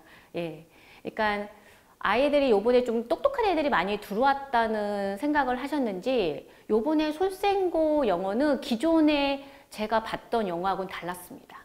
네, 그렇다고 뭐 굉장히 이 주변에서 어렵게 나왔다 그건 아닌데요. 그래도 여태까지 나오지 않았던 좀 생각해서 기본이 탄탄해야만 쓸 수 있는 그런 시험이었어요. 네, 그래서 교과서 1류였고요. 보시면 모의고사 24년도 3월과 25년 3월이었고요. 그 다음에 이렇게 보시면 교과서가 선택형 9문제, 서술형 4문제고요. 또 모의고사가 11문제, 서술형 4문제니까 교과서에서도 꽤 문제가 많이 나왔습니다. 그러니까 모의고사에만 나온 건 아니고요. 교과서 문제를 수를 좀 주셨고요. 그리고 어려운 문제는 모의고사 변형에서 나왔습니다. 그래서 총 28문제가 나왔고요. 제가 봤을 땐 2년간 솔선고 제일 난이도 있는 서술형 문제를 출제했고요. 다양한 유형의 문제를 출제했습니다. 속담도 내셨더라고요. 격언도 내셨더라고요. 예, 그리고 옛날에는 빈칸은 그냥 빈칸을 냈는데 이번에 변형된 빈칸으로 내셨어요. 그리고 그걸 또 나열해라. 뭐 이런 문제도 내셨거든요. 그래서 아이들이 기본이 정말 탄탄하지 않은 아이들은 여기서 실수 많이 했을 거예요. 예, 여기서 1등도 결정되고요. 네, 격언 문제까지 내셨더라고요. 네. 그래서 이렇게 유형을 보면요. 어휘어법, 뭐 내용일침 6문제, 빈칸, 요약, 네. 그 다음에 뭐 순서, 무관, 지칭, 뭐 굉장히 다양하게 내셨죠. 빈칸 번역, 뭐 질문. 여기서 중요한 건요. 서술형은 웬만큼 조금만 공부하면 점수를 낼 수 있는 걸 내셨어요. 객관식은. 근데 서술형이 문제였어요. 서술형이 아이들이 훈련이 많이 안 된 유형을 내셨어요. 그래서 서술형에서 아이들이 많이 좀 실수를 했을 것 같고요. 제 생각으로는 아마 첫 시험이라는 부담감 때문에 90점대 초나 80점대 말이면 1등급 들어갈 수도 있지 않을까 생각이 들어요. 예. 왜냐하면 솔선고 애들 그렇게 잘하지는 잘하는데요. 잘하는데 전반적으로 선생님들이 그렇기 때문에 그럴 수도 있지 않을까 그런 생각이 좀 들거든요. 그래서 그래서 난이도를 보면 빈칸 문제가 이렇게 단순한 암기가 아니고요. 일단은 뭐가 문제냐면 저 빈칸에 뭐가 들어가는지 알아야 됩니다. 네. 뭐가 들어가는지 알아야 하고요. 알고 그 내용을 변형해서 선생님들이 내셨어요. 근데 이 문제는 사실 조금만 하면 알 수 있는 문제예요. 그러니까 그 기본이 뭐 해석이 되는 애들은 그 문제 예는 그렇게 예문이 어렵진 않았거든요. 네, 그래서 이 문제는 제가 난이도 중으로 해놨습니다. 그래서 이렇게 변형해서 내신 적 별로 없는데 요번엔 그렇게 내셨습니다. 그리고 이것도 빈칸 문제인데 뭐 서술형 문제죠. 그런데 이것도 똑같이 안 내시고 변형을 해서 내셨어요. 그래서 애들이 이 단어를 나열해야 되는데 이 나열이 아이들한테 쉽지 않습니다. 이게 훈련이 되지 않으면 절대 쉽지 않거든요. 근데 사실 이런 유형의 문제는 사실 솔센거보다 해아여거에서 많이 내는 문제예요. 근데 요번에 솔센거에서 이런 문제를 딱 낸 거예요. 그래서 내가 좀 놀랬습니다. 예, 별로 안 냈는데 이런 문제를. 그래서 아이들이 여기서 많이 실수하고 헷갈리고 그랬을 거예요. 그래서 사실 이런 문제는 기말고사부터는 훈련이 들어가야 됩니다. 빨리 늘지 않습니다. 그래서 좀 실력이 있는 애들은 늘어요. 근데 실력이 없는 애들은 한 6개월, 7개월 정도 걸려야 이런 문제는 실수하지 않습니다. 근데 실력이 좀 있는 애들은 좀만 연습하면 됩니다. 예, 그래서 이런 훈련이 좀 필요하다 저 생각했고요. 기말고사에서요. 네. 그리고 이것은 요약 문제인데요. 예, 이 요약 문제도 단어 나열을 했죠. 근데 요약 문제가 좀 헷갈리는 건 지문을 완전히 이해해야 됩니다. 지문을 완전히 이해해서 이 요약 문장에 뭐가 들어가는지를 알고 그것도 헷갈리는데 근데 선생님이 고맙게도 문장이 길지 않죠. 예. 그리고 너무 잘게 쪼개지 않았습니다. 그러니까 해볼만 하죠. 예. 좀 공부를 좀 하는 애들은 해볼만 하죠. 네. 네. 그래서 이렇게 좀 요번에 좀 바뀌어서 유형을 바꿔서 중간고사에 좀 어렵게 내셨고요. 그래서 설생고는 대화 지문을 내세요. 근데 대화 지문을 어렵게 내지 않습니다. 그러니까 제가 봤을 땐 아이들하고 맞추라고 대화 지문을 내는데 대화 지문에 딱히 그 문제가 많지 않아요. 그래서 저는 대화 지문에 문제를 만들어 주거든요. 배부해주고 주요 문장 서술 아이들이 요번에 이거 외우느라고 힘들었는데 외워야 됩니다. 저도 애들한테 이거 외우게 하면서 좀 마음이 그랬는데요. 변형을 해서 서술형이 나온다고 해도 그 문장에 뭐가 들어가는지 알아야 하기 때문에 외워야 됩니다. 그리고 제 몸의 주장 문제를 제가 넣었던 이유는요. 아이들이 의외로 제목 문제를 헷갈려 합니다. 그래서 그거에 대한 트레이닝이 필요해서 그런 문제를 제가 주고 있고요. 그 다음에 지문의 빈칸 변형 문제를 제가 이번에 새로 넣었습니다. 안 되겠다. 이렇게 해서는 아이들이 헷갈려서 뭐 공부를 잘하든 못하든 좀 실수를 많이 해야 할 것 같아서 특히 공부 잘하는 애, 기본이 탄탄한 애들은 이런 훈련이 필요하기 때문에 이번에 제가 지문에 대한 빈칸 변형 문제를 만들어서 제가 배부할 생각이고 트레이닝을 시킬 생각입니다. 그리고 내용일치 문제는 네, 계속 제가 했었고요. 네, 그래서 제가 이렇게 짧게 제가 핵심만 했는데요. 어떻게 기말고사 대비를 할 것인지 이번에 어떻게 솔생고가 시험이 바뀌어서 어떻게 대비를 해야 될 것인지에 대해서 요점만 제가 간단하게 말씀을 드렸는데요. 많이 이제 시험에 대해서 기대를 했을 거예요. 솔생고 문제가 쉽다 이런 게 사전에 지식이 있으셨으니까요. 근데 이번 시험을 보고 몰라긴 몰라도 실수를 많이 했을 것 같아요. 그래? 했니? 그랬을 것 같아요. 기본이 탄탄한 아이들도. 그래서 저는 네, 어떤 학생이 있었는데 잘했는데 90점 이상을 받아오겠다고 마음을 놓고 있었어요. 근데 물론 그 학생이 첫 시험이라 실수를 좀 했습니다. 네, 실수를 했는데 80점대 후반대를 받은 것 같더라고요. 그래서 저도 조금 놀랬습니다. 이 시험이 이렇게 기말고사는 조금 대비가 달라져야 되겠구나 라고 생각하고 이번 기말고사는 좀 더 솔생고에 맞는 기말고사 대비를 위해서 좀 제가 신경을 쓸 생각입니다. 네. 네, 안녕하십니까. 저는 국어 강사 정은욱입니다. 반갑습니다. 은호 아버님 되시죠? 네네. 이번에 마침 또 제가 지금 자료 준비할 때 은호 시험지 가지고 지금 네. 은호 혹시 등급 나왔니? 모른대요. 아직도. 네. 잠시만요. 내려야 되구나. 네. 일단은 개정교육과정안은 원장님께서 상세하게 설명을 해드렸을 것이기 때문에 이 부분은 간략하게 국어 중심으로 설명드릴 거고요. 그다음에 중간고사 분석하고 수업 안내로 넘어가도록 하겠습니다. 이력은 이렇게 됩니다. 그래서 제가 목동이나 서초 같은 좀 경쟁이 치열한 학군에서 그 강사 경력을 시작을 했고요. 지금은 앵콕학원에서 수유관과 지금 기름 쪽에 있는 문학관 그리고 좀 강북관도 출강을 하고 있습니다. 그래서 앵콕에서 지금 국어를 거의 많이 하고 있고요. 그 다음에 겨울방학 수강평 이벤트였는데 혹시 3월 초에도 오셨었나요? 아, 그쵸. 아, 오셨었죠? 네. 그래서 왜냐면 그때 중복되는 내용이 좀 겹쳐진 내용이 있어서 제 재원생이 썼던 이번 겨울방학 때 이벤트 직접 쓴 수강평이었고요. 그래서 이런 부분 제가 자랑하려고 이렇게 넣어놨습니다. 개정교육과정안에 대해서는 이번에 국어 교과서가 제가 또 막상 학생들 맡아서 시험을 치러보니까 한 개 교과서에서 2개 교과서가 됐잖아요. 사실은 분량이 이제 2배로 늘어난 거거든요. 기존에 국어쌤들이 프린트를 많이 나와주시는 이유가 원래는 이제 소생고 해당 사항이 아니었는데 이제는 소생고도 해당이 됐기 때문에 이제 드릴 말씀인데 소생고의 경우에는 원래는 프린트를 잘 안 나눠주세요. 전형적인 내신형으로 무난하게 내는 학교거든요. 원래는.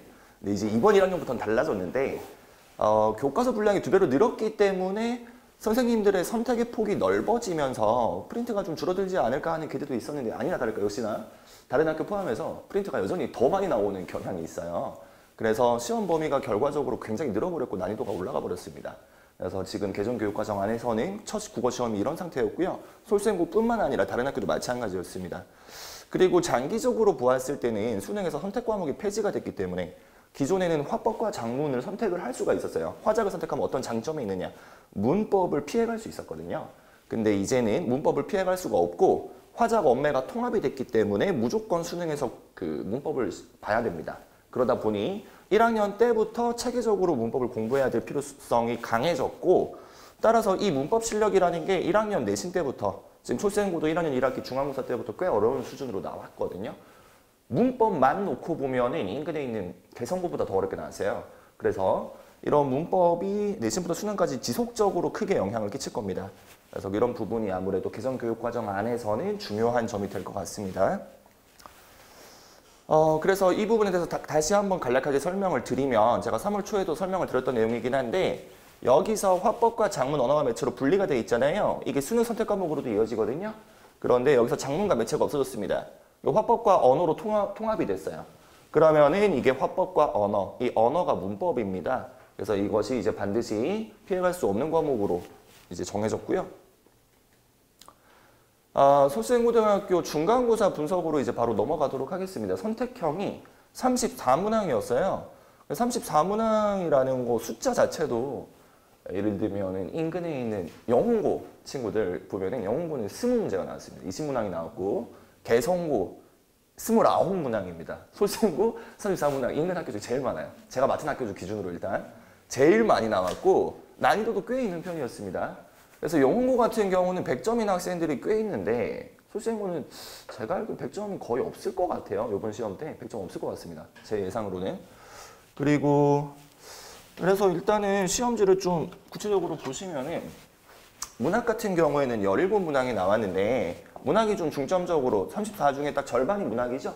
그래서 문학이 절반인 시험이었습니다. 비중이 제일 높았고 외부 지문이 있었어요. 그래서 외부 지문이 있었고 기존의 소생고 내신에서는 볼 수 없었던 외부 지문과 그 외부 지문을 활용한 수능형 출제가 있었습니다. 그래서 여기서 난이도가 높았고 은호도 지금 여기서 2개를 틀렸죠. 그래서 여기서 딱 2개를 틀렸어요. 은호가 나머지 여기 다 맞았거든요. 그런데 여기서 외부 지문 2개를 틀렸고 또 여기서 또 중요한 게 은호가 모의고사에서 1등급이잖아요. 국어가 1등급인 학생인데 그럼에도 불구하고 이제 내신에서 2개를 틀린 거예요. 근데 그게 또 외부 지문이었고 여기서는 그래서 학생들이 대부분 변별력이 발생했을 겁니다. 1등급과 2등급을 나누는 기준이 여기였을 거고요. 변별력이 높다 보니까 아마도 모의고사 등수대로 내신에 반영되는 그런 점수가 나왔을 거예요. 이번 시험 예상으로는. 그 다음에 문법이 또 은근 까다로웠는데 단순하게 개념 숙지를 넘어서 개성고등학교가 이번에 국어시험이 상당히 어렵게 나온 편인데 거기는 1등급 컷이 80점 되거든요. 근데 문법은 쉽게 나왔어요. 비교적. 문법은 쉽게 나오고 왜냐면 다른 게 어렵게 나오다 보니까. 근데 이 문법이 개성고랑 비교를 해봤을 때 훨씬 지문이 길어요. 난이도도 높고요. 수능형으로 완전히 수능형으로 나왔습니다. 그래서 보기를 활용해서 응용해서 푸는 문제가 다수 출제되었고요. 이런 문제의 특징은 단순 암기가 아니라 문법 개념을 완전히 이해하고 숙지해야지만 풀이가 되는 문법 시험이었습니다. 난이도가 있었고 다만 이 부분은 열심히 문법을 공부한 학생들이라면 다 맞출 수 있는 수준이긴 했어요. 그래서 오늘 깔끔하게 풀어냈던 것 같고요. 장문에서 8문항이 있었는데 상대적으로 원래 장문이라는 게 수능에서는 화법과 장문이라고 했을 때 난이도가 낮은 영역이거든요. 장문 8문항은 상대적으로 무난하게 내신형으로 좀 쉽게 나왔습니다. 그래서 이 부분은 제가 직전 수업 때 거의 시험 전날에 학생들이랑 진도를 나갔거든요. 시험 범위가 너무 많다 보니까 제가 미리 나갈 수가 없어가지고 이 부분은 시험 전날에 학생들이랑 잠깐 같이 하고 제가 이 부분은 쉽게 나올 거다. 자연수 중심으로 지금 시험 전날에만 집중적으로 좀 중요 포인트 위주로만 제가 짚어주고 바라했는데 무난하게 풀 수 있었지, 그지? 그래서 이 부분은 쉽게 나오고요. 원래 쉬운 부분이에요. 그래서 변별력이 낮고 교과서 내용을 충실히 학습했다면 무난하게 풀이 가능한 그나마 점수를 타갈 수 있는 부분이었고요. 시험지를 직접 구체적으로 좀 살펴보면서 말씀을 드리면 일단 여기 가나다 이제 첫 부분에서 가나다가 이렇게 3개가 나왔는데 가지문이 교과서에 있는 내용입니다. 그래서 가지문은 교과서에 있는 것이고 나와 다는요 외부 지문이기는 한데 학교에서 프린트로 미리 나눠 주었던 외부 지문이었어요. 학교에서 이번 시험에 들어간다고 외부 시를 5개를 프린트를 나눠줬거든요. 5개 중에 2개가 출제가 되었고 그 5개 또한 어떤 특징이 있냐면은 이제 프린트 지문에 대해서 학교 선생님이 상세하게 해설을 안 해주셨어요. 그러면은 이제 기본적으로 이렇게 되는 거거든요. 학생이 스스로 분석을 해보고 풀어야 되는데 그 부분에서는 아마도 학원을 안 다니는 학생들이 좀 어려울 수가 있었을 겁니다. 혼자서 분석을 해야 되니까. 왜냐면은 인터넷에 검색해도 안 나오는 시도 있고 그리고 모든 시가 인터넷에 분석이 되어 있는 게 아니거든요. 그러다 보니 학원 선생님의 도움이 좀 필요한 부분이었고 제가 수업에서 분석을 했을 때 요 지문, 나 지문 같은 경우에는 이 부처님 개념이 뭘 뜻하느냐 혹은 다 지문에선 추상의 구체화 이건 제가 되게 강조를 했던 부분이라 기억이 바로 났을 겁니다. 풀면서. 그래서 이런 부분들이 짚어줬던 부분인데 그대로 정답으로 출제가 됐어요. 그래서 2번 선지에서는 이거는 이제 교과서에 대한 거고요. 여기서 1번 문제 보시면은 5번 선지가 다는 추상적 개념을 구체적 사물로 나타내면서 기발하고 참신하게 요런 게 이제 제가 강조했던 내용인데 그대로 출제가 되어서 무난하게 풀 수 있었던 것 같고 3번 문제 같은 경우도 이제 그냥 이 부처님이라는 소재 자체를 이해하는 건데 사실은 이거는 막 분석을 깊게 하지 않아도 이 시를 정확하게 읽어보면은 이 부처님 때문에 이 사람이 어떤 불교적인 깨달음을 얻고 있구나. 저는 이게 불교의 공사상이라고 설명해 줬는데 뭐 욕심을 버리고 모든 것이 다 비어있음을 깨닫는 요런 그래서 이런 종류의 깨달음을 주는 것이구나 하고 풀 수가 있었어요. 그래서 이 학교 프린트가 출제된 부분은 상대적으로 그렇게 좀 어렵지는 않았고요. 그 다음에 보시면 이게 이제 좀 문제의 외부 지문인데 지문이 3가지가 이렇게 또 나왔습니다. 나란히 이제 현대시가 또 3개가 나왔어요. 또 나왔는데 가 작품 같은 경우가 또 교과서에 있는 거 나와 다는 완전히 외부 지문 배운 적이 없네. 그쵸? 그래서 나와 다가 완전히 외부 지문이었는데 이 부분에서는 이제 6번 문제와 7번 문제를 학생이 틀렸죠. 그래서 유일하게 틀렸던 시험지 전체에서 유일하게 틀렸던 2문제가 여기에 있었는데 일단 아무래도 처음 보는 시다 보니까 완전히 모의고사처럼 풀어야 돼서 좀 힘들었을 거예요. 문제 유형 자체는 아까와 흡사합니다. 아까 1, 2, 3번과 흡사한데 이런 식으로 딱 전형적인 수능형 선지죠. 그리고 여기서 나와 있던 개념들이 있는데 이게 문학 개념어라고 하는 부분. 그래서 이 부분은 제가 학생들이랑 좀 중점적으로 미리미리 공부를 했던 부분이에요. 청유가 뭔지, 종결어미가 뭔지, 통사구조가 뭔지, 또 부사어가 뭔지는 정확히 말하면 이번 시험 범위 안에 들어가는 문법 내용은 아니었는데 학생들이랑 미리 공부를 하면서 부사어가 뭔지 알 수 있었고 그 다음에 행과 연의 구분이 없다라는 거는 산문시를 뜻하는데 이제 이게 산문시이기 때문에 요거는 배우지 않았던 내용이라 학생들이 좀 당황스러웠을 것 같기도 해요. 그래서 이런 부분에서는 이제 잘 풀어내는데 은호가 여기 6번과 7번 같은 경우는 아무래도 처음 보는 시다 보니까 좀 그 내용을 독해하고 적용하는 데 있어서 헷갈렸던 것 같아요. 그래서 요 2개는 틀렸었고 그 다음에 8번 문제는 그래도 그나마 잘 풀어내는데 배점이 학교 선생님이 배점을 그렇게 높게 주진 않았어요. 아마도 학교 선생님은 외부 지문이라고 하더라도 학생들이 무난하게 풀어낼 수 있다고 생각을 하셨던 것 같아요. 그래서 배점이 별로 높지가 않아서 어떻게 보면 오히려 이 부분을 틀렸다라는 게 전체적인 점수에서 등급 산출하는 데는 더 유리할 것 같습니다. 아마도 지금 2개 틀린 학생들 이제 은호 말고도 다른 이제 솔샘고등학교 잘하는 친구가 2개를 똑같이 틀렸어요.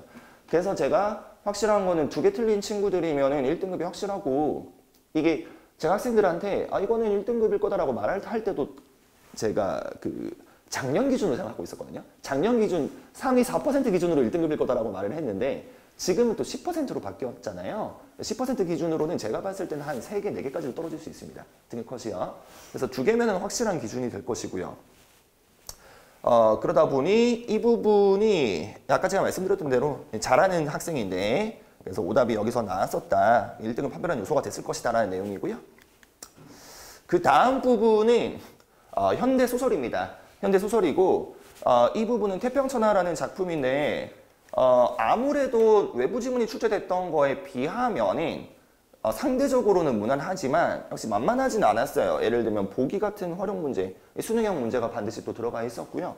이런 수능형 문제에서도 보기 내용이 꽤나 짧지도 않고 이런 부분을 이제 적용해서 푸는 건데 아무래도 제가 솔쌤고 수업할 때도 학교 선생님이 프린트를 굉장히 많이 나눠주시고 내용이 깊게 수업을 하시더라고요. 아니 제대로 아주 국어 수업을 하시더라고요. 그러다 보니까 문제가 좀 어려워질 것으로 예상하고 제가 학생들이랑 모의고사 관련된 수업도 많이 하고 또 마더텅이라고 모의고사 기출문제집을 많이 풀게 했거든요. 그렇게 하면서 학생들이 아무래도 여기서 보기 내용 적용해서 푸는 응용 문제에 비교적 익숙해진 상태다 보니 무난하게 잘 풀어냈던 것 같아요. 그래서 이 부분에서 이렇게 잘 풀어냈었고 그 외에 그러니까 높은 난이도의 보기 문항은 없었어요. 이것보다 더 어렵게 보기를 낼 수 있는데 이거 비교적 쉽게 냈었고요.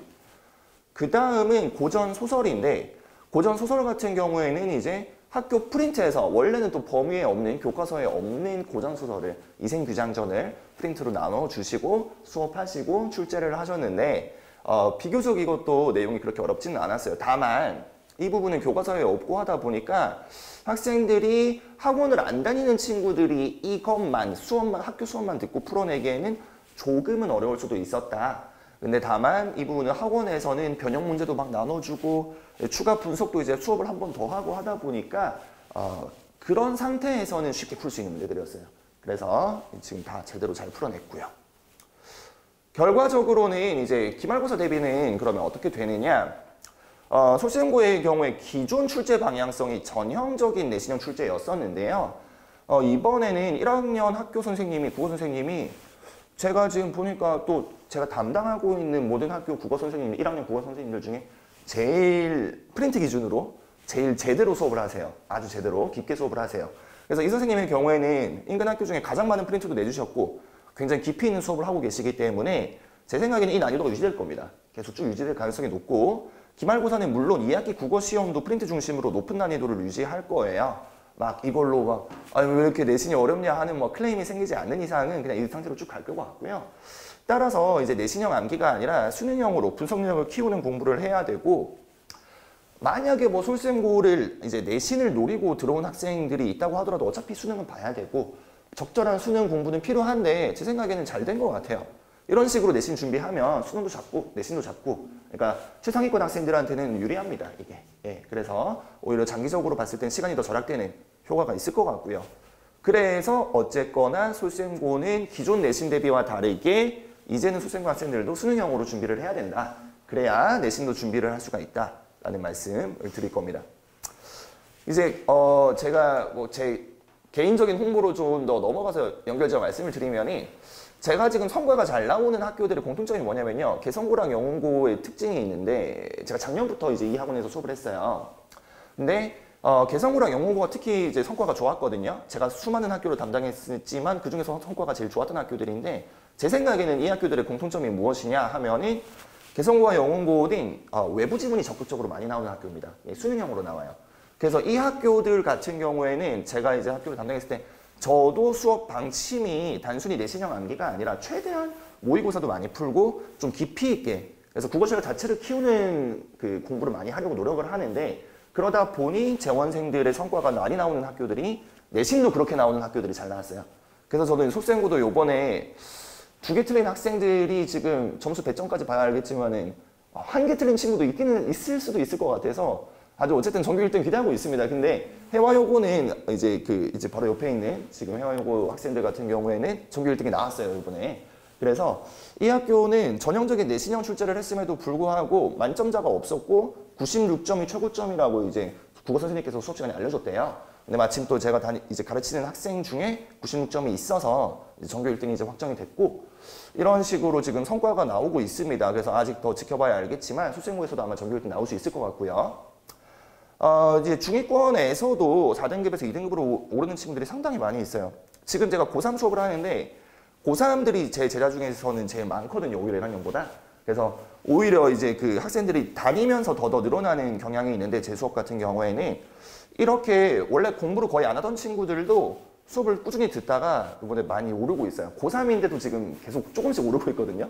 그래서 이런 친구들이 있어서 최상위권뿐만 아니라 중위권에서도 성과가 있었다라고 이제 제가 말씀을 드릴 수가 있고요.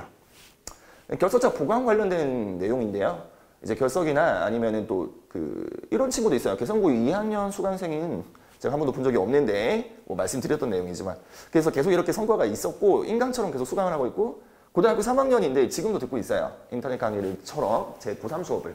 그래서 이런 부분도 말씀을 드리겠습니다. 이번에 중간고사 대비하면서는 어떻게 진행을 했냐면, 솔생고 친구들한테도 제가 질문을 하라고는 했지만 뭐 막 새벽 아침까지 질문을 하는 친구는 없었고요. 근데 이제 제가 그 전날에 솔생고랑 이제 같은 날에 시험이 4개가 겹쳤거든요. 고3까지 포함해서. 그래서 그 친구들을 제가 그때 문학관이라는 기름 쪽에 있는 문학관에 다 3층, 2층에 모아놓고 수업을 계속 왔다 갔다 하면서 하루 종일 했었는데, 그래서 그 친구들이 이제 새벽까지도 질문을 하고 아침까지도 질문을 하고 이제 학생들이랑 거의 제가 같이 밤을 샜어요. 근데 또 이제 고등학교 3학년 학생들은 수능특강이 시험범인데, 그 수능특강 같은 경우는 시중에 풀려있는 변형 문제가 거의 없거든요. 그러다 보니 그걸 풀고도 이제 풀 문제가 없어서 제가 문제를 직접 만들어서 계속 주고 그랬어요. 그래서 그런 거에 대한 이제 해설 피드백도 계속 해주고, 질문이 들어오면 정리해서 계속 공지를 해주고 단톡방에다가 뭐 이런 식으로 같이 시험을 준비했습니다. 그래서 이번에 고3도 고등학교 3학년 학생들도 내신 성적이 괜찮았고요. 이런 식으로 제가 같이 함께 준비를 했고, 이번에도 결과가 완전히 다 나오지는 않았지만 제가 기대를 하고 있습니다. 네, 그래서 이제 솔생고등학교 1학년 같은 경우에는 국어 수업이 원래는 16시 30분이었습니다. 근데 제가 좀 더 앞당겼어요. 솔생고가 원래 한 3시 전에 마치거든요, 금요일에. 그래서 제가 이것저것 좀 고려해서 일부러 4시 반으로 잡았다가, 아무리 봐도 좀 4시 반으로 잡는 게 괜히 학생들이 막 집에 갔다가 밥 먹다가 이렇다 하도 오히려 더 늦는 것 같아서 그냥 이제 학교 수업 끝나고 무난하게 올 수 있게 4시로 잡았습니다. 그래서 4시로 잡고 9시까지 5시간인데요. 이게 5시간 풀로 완전히 수업만 하는 게 아니고 확인학습이 포함되어 있습니다. 그래서 문제풀이 시간이 포함되어 있는 조교 선생님이 왔다 갔다 하면서 저랑 같이 병행을 하면서 진행을 하는데요. 그러다 보니까 아무래도 학생들이 체력적으로는 부담이 그렇게까지, 제가 진행을 해보니까 그렇게까지 힘들어하지는 않는 것 같아요. 5시간 수업이지만 문제풀이 시간이 많이 포함되어 있다 보니. 그래서 지금은 솔생고등학교 1학년 학생들이 4명이서 이 강의실에서 금요일에 수업을 진행을 하고 있어요. 그 4명 중에 지금 은호 포함해서 잘하는 친구들이 2명 정도, 거의 전교 순위권 안에 들어간 친구들인 것 같고, 또 다른 친구들 2명은 지금 열심히 따라가는, 근데 이 친구들이 공부를 열심히 해요. 또 성적이 그렇게 지금 높게 나오지는 않았지만 성실하게 따라오고 있어서 전반적으로 지금 솔생고 친구들에게 저도 개인적으로 기대하는 바가 좀 큽니다. 그래서 이렇게 설명을 드릴 수가 있겠고요. 네, 여기까지 제가 준비한 내용이었고, 혹시 궁금한 점이 있으시면 제가 설명을 드리겠습니다.